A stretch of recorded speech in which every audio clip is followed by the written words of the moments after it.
دیکھیے اسلام میں بھی ایک چیز ہے اور آج کل انگریزی میں تو ایک لفظ بہت چلتا ہے اور وہ اس کو کہتے ہیں باڈی لینگویج. کبھی ایسا ہوتا ہے آدمی زبان سے کچھ اور کہہ رہا ہے مگر اس کی باڈی لینگویج کچھ اور بتا رہی ہے. بہت آج کل یہ لفظ چلنے لگا. آج ہی میں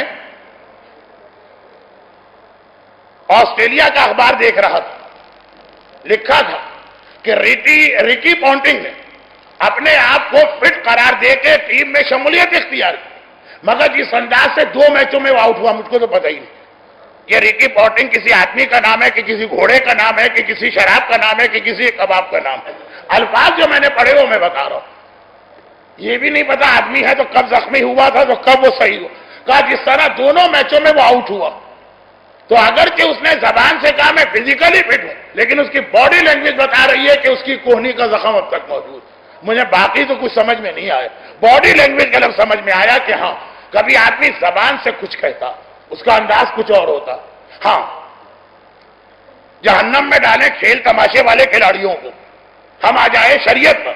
فقہ میں بہت سنجیدہ مسئلہ کہ آپ کسی کے گھر میں اس کی اجازت کے بغیر نماز نہیں پڑھ سکتے. اب آگے مجتہدین ایک جملہ لکھتے ہیں, وہ یہ ہے کہ ہاں لکھتے ہیں اگر کوئی زبان سے کہہ رہا ہے کہ میں تمہیں اجازت دے رہا ہوں لیکن آپ کو اس کے انداز سے لگ رہا یعنی باڈی لینگویج کہ یہ دل سے راضی نہیں ہے مجبوراً کیا بولے. ایک آدمی نے نماز کی بات کہی ہے تو کیسے منع کرے لیکن انداز سے لگ رہا ہے دل سے راضی نہیں تو آپ کے لیے وہاں نماز حرام ہے چاہے وہ زبان سے کہہ رہا ہے بسم اللہ. اور اگر الٹا ہے کہ آپ نے کہا بھائی میں یہاں نماز پڑھ لوں, اس نے کہا نہیں میں اجازت نہیں دیتا. بے تکلف دوست بہت ہی ایسی باتیں کرتے ہیں لیکن آپ کو پتا ہے کہ دل سے راضی ہے, وہ خالی تنگ کر رہا ہے, ستا رہا ہے, مذاق کر رہا ہے, آپ نماز پڑھ سکتے ہیں. تو اب یہ مثال اس مسئلے کو واضح کر رہی ہے کہ ہمیشہ زبان کی بات نہیں مانی جاتی, باڈی لینگویج زیادہ ضروری ہے. ہم زبان سے کہتے ہیں مولا آ جائیے لیکن ہماری باڈی لینگویج اور انداز کہہ رہا مولا خبردار کبھی نہ آئیے گا, ہمارے سامنے تو نہیں آئیے گا, ہمارے پوتوں کے زمانے میں آئیے گا. اور میں اس کے لیے اکثر ایک مثال دیتا ہوں, مثال بالکل صحیح مگر مثال میں میرے ایک رشتہ دار کی توہین ہو جاتی ہے تو یہ تو میرے لیے بھی جائز نہیں, تو میں اس رشتہ دار کا رشتہ بدل دیتا ہوں. مثال سنیے بہت جلدی کیونکہ شاید لاہور میں نے کبھی پڑھا ہو, میں کب 93 سے لاہور آ رہا ہوں, کتنی مجلسیں کبھی ذہن میں مکس اپ ہو جاتی ہیں. وہ یہ ہے کہ اتنا تو آپ کے علم میں اب آ گیا ہوگا کہ میں شرن بھی کثیر السفر کی کیٹیگری میں آتا ہوں. میں اگر کہیں ایک دن کے لیے بھی جاؤں تو مجھے نماز پوری پڑھنا واجب. میں مسافر نہیں ہوں, سال میں اتنا سفر کرتا ہوں 8 مہینے 9 مہینے 10 مہینے 11 مہینے کہ شرن سفر کے اندر بھی مجھے کہا گیا اب تم مسافر نہیں رہے, روزہ بھی رکھو نماز بھی پڑھو. تو اس حوالے سے ایک بات, یہ دونوں جملے میرے بالکل, دونوں مثالیں بالکل ٹھیک ہیں. پہلی مثال میں تو مجھے کہنے میں بھی کوئی قباحت نہیں, جیسے آپ حضرات خواجگان ہیں, کراچی میں ایک ہوتے خوجی حضرات, میری زیادہ مجالس وہی لوگ سنتے ہیں, لاہور میں بھی زیادہ تر خواجگان برادری ہی مجھے سنتی ہے, اور کون مجھے سنتا, ایک آدھ کوئی اور ایسا بدقسمت ہوتا ہوگا نہیں. بہرحال تو خلاصہ یہ ہے کہ آئے میرے پاس ایک مومن, کہا مولانا میری بیٹی کی شادی ہے اور میں آپ کے پاس اس کا مشورہ لینے آیا ہوں. بیٹے کی شادی اور مشورہ یا تو مطلب ہوتا ہے کہ استخارہ دیکھ دیجئے, میں اس لائن کا آدمی نہیں, یا تاریخیں بتا دیجئے, وہ بھی میری فیلڈ نہیں ہے. کیونکہ یہ بہت اہم مسئلہ ہے کہ تاریخ پوری نہیں ہونی چاہیے. لوگ بہت جنتریا منتریا اٹھاتے ہیں, اور پھر آج کل لاہور بھی بڑا شہر ہے, وہاں بھی یہ مسئلہ ہوگا. کراچی میں ایک مسئلہ یہ بھی کہ تاریخ اچھی نکل آئی لیکن اچھی تاریخ کو شادی کے ہال خالی نہیں ملتے. 6 مہینے 9 مہینے 2 سال اچھے ہال میں 4 سال کی بکنگ ہے ایڈوانس. ہم جاتے کہتے 4 سال کے بعد شادی کیجیے گا تو ہمارا ہال ملے گا. تو اب یہی ساری چیزیں لوگ ڈسکس کرنے آتے ہیں. میں نے کہا بتائیے کیا مسئلہ. کہنے لگے کہ میری بیٹی کو بہت اچھا ایک رشتہ آ گیا اور بس دل چاہتا ہے کہ شادی کروں اور اس رشتے کو ہاتھ سے جانے لگے. میں نے کہا مبارک. کہا یا اس لیے ہوں کہ آپ اپنی ڈائری دیکھیے کہ پورے سال کون سی تاریخ ایسی ہے کہ جب آپ کراچی میں ہوں. میں نے کہا آپ جا کے ہال کا بکنگ رجسٹر دیکھیے یا جنتری دیکھیے. کہا نہیں, اتنے احسانات ہیں آپ کے میرے اوپر. یہ نہ کہیے گا کہ مولانا مثال کے نام سے اپنا پروپیگنڈا کر رہے، ان کے جملے نقل کر رہا ہوں. کہ اتنے احسانات آپ نے میری زندگی بدل دی، میرے گھر کی زندگی بدل دی. میری یہ بچی جو ہے شروع سے ہم نے اس کو آپ کے بتائے ہوئے اصولوں سے پالا، بڑی اچھی ہے. اور یہ بہرحال چھوڑیے بات. خلاصہ یہ ہے کہ میرا دل نہیں مانتا کہ میری بیٹی رخصت ہو اور آپ وہاں نہ ہو. میں چاہتا ہوں کہ یہ آپ کی دعاؤں کے سائے تلے رخصت. مجھے نہ ہال دیکھنا ہے نہ تاریخیں دیکھنا.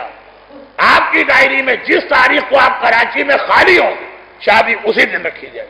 میں نے کہا اگر نہ ملا ہال کہا گھر کے اندر چھوٹا سا نکاح کر کے ریسپشن وغیرہ بعد میں کر لیں. نکاح کے موقع پہ آپ کا وجود ضروری. اس انداز سے بات کر رہے تھے کہ اگر میں اس دن مصروف بھی ہوتا تو ذرا ایڈجسٹمنٹ کر کے سفر کو مختصر کر کے تاریخ کو ڈیلے کر کے ان کے لیے ضرور وقت نکال دوں. اتنے خلوص، اتنی محبت، جبکہ میرا ان کا کوئی رشتہ نہیں. میں نے وہ جو کہا نا کہ وہ کھوجے تھے وہ اس لیے کہ ہم لوگ اردو بولنے والے، وہ گجراتی بولنے والے. وہ جو ایک لفظ پنجاب میں بہت پوچھا جاتا، مولانا آپ کہاں کے؟ ہم نے کہا کراچی. پیچھے کہاں کے؟ تو ہم مڑ کے دیکھتے ہیں پیچھے. پیچھے تو کہیں یہیں کہیں کا ہوگا. نہیں مولانا پیچھے سے مطلب ہے آپ کے بزرگ کہاں سے آئے تھے. یہ اب پتا چلا کہ پیچھے کا یہ مطلب ہوتا، ہم تو کچھ اور سمجھتے تھے. تو ہم نے کہا کہ جی پیچھے ہم یو پی کے ہیں، اور جو خوجی حضرات ہمارے ہیں وہ پیچھے بمبئی یا گجرات کے. یو پی سے گجرات کتنا 4 گھنٹے کی تو فلائٹ ہے. تو کوئی رشتہ، کوئی تعلق، کوئی پس منظر نہیں، لیکن بالکل خیر اور اجنبی اتنی محبت کے ساتھ بات کر رہا ہے کہ میں نے واقعاً اس کے لیے تاریخ نکال لی. 6 مجلسیں پڑھنا تھی، وہاں 5 کی. جہاں آج سے مجلس شروع کرنا تھی معذرت کر کے اگلے دن سے شروع. دوسری جانب میری بہن، بڑی بہن، ان کی بیٹی جوان ہوئی، اس کی بھی شادی ہونا تھی، وہ بھی آئی میرے پاس. اور یہ پیغام دیتے ہوئے کہ بھائی مبارک ہو، تمہاری بھانجی کا بہت اچھا رشتہ آیا، لیکن دعوت مجھے دے رہی ہے کارڈ. عجیب جملے کے ساتھ. اب ان بہن کا مسئلہ سمجھیے. وہ بہن کراچی کے عام ماحول کی. اب ان کے لیے مسئلہ ہے کہ اگر مجھے نہ بلائیں تو شادی میں آنے والا ہر مہمان، کیونکہ خاندان کی حد تک میں بات کر رہا ہوں، سب سے زیادہ میری ہی شہرت. ہر ایک پوچھے گا بھائی مولانا نہیں آئے، مولانا ہے کہ نہیں، کیوں نہیں آئے، کتنے بجے آئیں گے. اب ہر رشتہ دار پوچھے گا. میں بھی خاندان کا ایک فرد، کیا کیا جواب دیں گے لوگوں.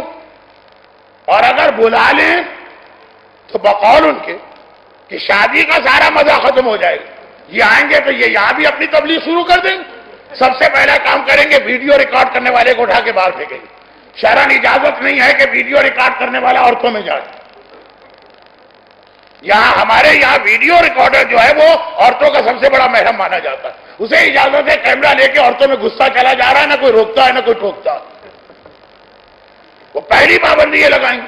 ہمارے کراچی کی شادیاں مکس گیدرنگ، وہ آتے ہی کہیں گے کہ پردہ ڈالو. جب غیروں کے یہاں نکاح پڑھنے جاتے دروازے پہ مولانا رک جاتے ہیں کہ ہم قدم نہیں رکھیں گے. یہ کیا ماحول ہے کہ عورت مرد ساتھ بیٹھے، پہلے اس میں پارٹیشن لگا. اور یہ بالکل آخری وقت میں پتہ چلتا ہے صاحب خانہ کو. اب تو کوئی دوسرا مولانا بھی اویلیبل نہیں ہوتا، نکاح انہیں سے پڑھوانا مجبوراً. 10 گالیاں دیتے ہوئے پارٹیشن لا کے لگاتا. تو یہ تو ان کی اپنی بھانجی کی شادی.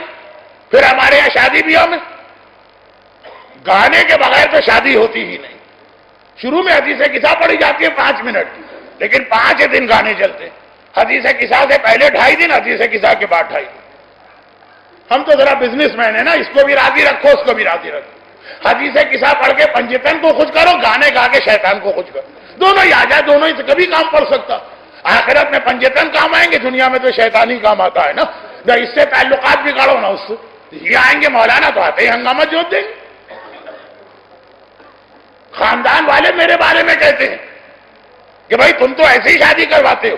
لگتا ہی نہیں ہے کہ شادی ہے، لگ رہا ہے کہ کسی کے تیجے کے اندر سوئم کے اندر چنوں پہ قل پڑھنے کے لیے گئے. میں ایسی پھیکی پھیکی شادی، ویڈیو نہ ہو، نہ محرم ساتھ میں نہ بیٹھے، گانے نہ ہو تو شادی کیا ہو. اب بہن بڑی پریشان. اگر ان کو بلایا تو ساری شادی کا مزہ ختم کر دیں گے، اور ان کو نہیں بلایا تو ہر آدمی پوچھے گا ضرور تمہارا چھوٹا بھائی اور خاندان میں مشہور وہ کہاں. اور پتا چلا کہ میں کراچی ہی میں ہوں اور اسی محلے میں رہ رہا ہوں، سامنے تو میرا گھر ہے ان کے. آتے جاتے لوگ دیکھیں گے اب یہ کیا کریں. وہ بے عزتی بھی نہیں چاہتی ہیں اور شادی کو خراب بھی نہیں کرنا چاہتی ہیں. تو وہ آ گئی میرے پاس کارڈ لے کر. میری بڑی بہن، بڑا تو بہرحال ایک سیزن، ایک تجربے کار آدمی ہوتا ہے نا، اولڈ از گولڈ. کہا کہ بھائی یہ دیکھو تمہاری بھانجی کی شادی، بڑا اچھا رشتہ ہے، تمہیں بھی مبارک ہو، بھانجی بیٹی کی طرح ہوتی ہے، اور یہ فلاں دن شادی. دل بہت چاہتا ہے تم آؤ، لیکن مجھے پتا ہے تم بہت مصروف ہو اور دینی کاموں میں مصروف ہو.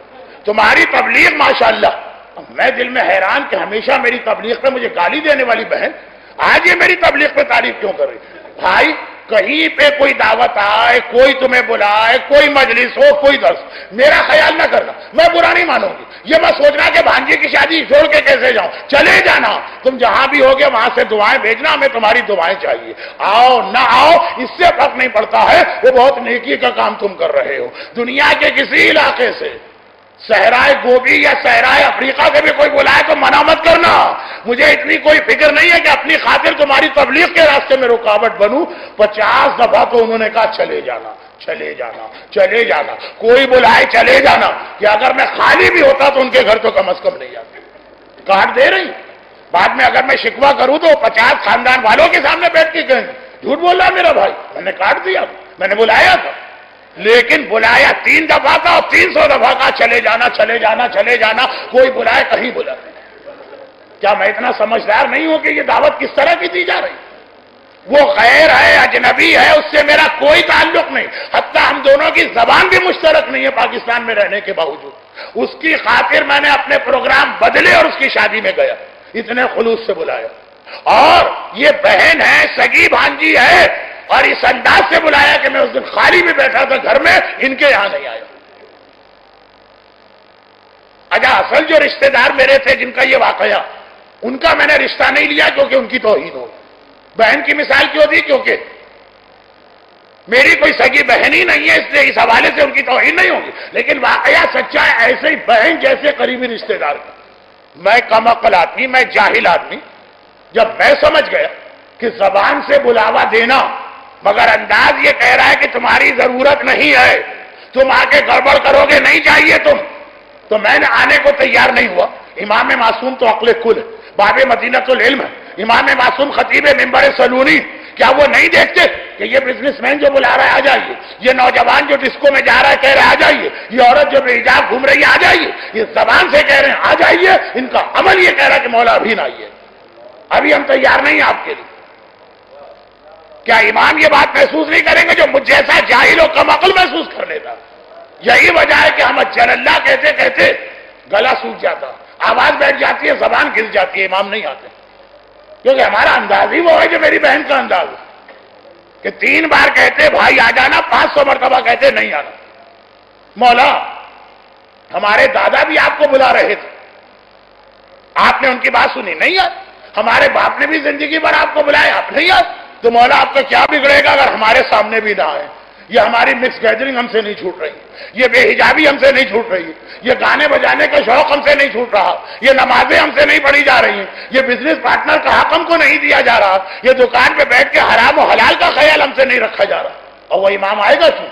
آئینہ طالب دم المقتول بے کربلا، اصل میں وہ کربلا کا انتقام لینے آئے گا. لیکن بکری نے بکری کو سینگ مارا تو اس کا بدلہ بھی بولے گا. تو ہم اگر ظالموں کی چھوٹی کیٹیگری میں آئیں تب بھی امام آ کے ہم سے بھی بدلہ لیں گے.